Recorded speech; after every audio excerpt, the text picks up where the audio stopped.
Alex Little now, criminal defense attorney, former assistant U.S. attorney, and former CIA analyst. Alex, good of you to be here again. Thank you. Good afternoon. Rather than leaking, say to a newspaper or someone else, this whistleblower goes through what is deemed the proper channels. The next step is the Inspector General looks at it and says, A, it's credible, B, it's urgent. The next step is to send it to Congress. That hasn't happened. Is that legal?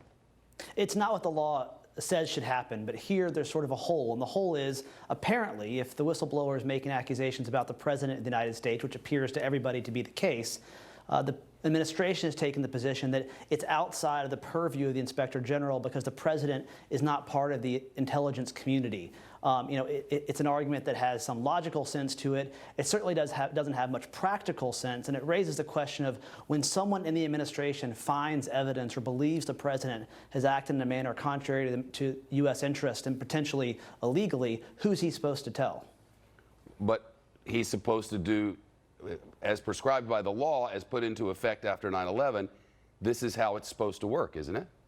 Absolutely, and I think this is where the law is pretty clear. After 7 days, the Director of National Intelligence is supposed to report this to Congress, and so this is kind of, you get to the limits of what the law says, and then how do you effectuate the law? People break the law all the time. People say the law is clear and then don't do what the clear statement of the statute says, but somebody's got to force the issue, and here Congress is going to have to force the issue. If the Inspector General says it's urgent, to me that means it's a matter that needs attention right away, urgent. Then could the Inspector General do something on his own? Could the whistleblower act in some other way besides going through the proper channels and still be within the boundaries of the law?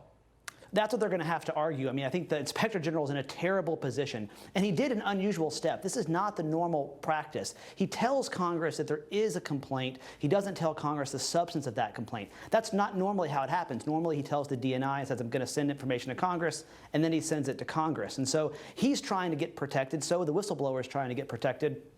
I suspect what will happen is that eventually the information will go to a member of Congress. And once it's in the hands of Congress, they have a lot more options about what they can do with it. Alex Little, thank you. Thank you. In addition to the President's comment.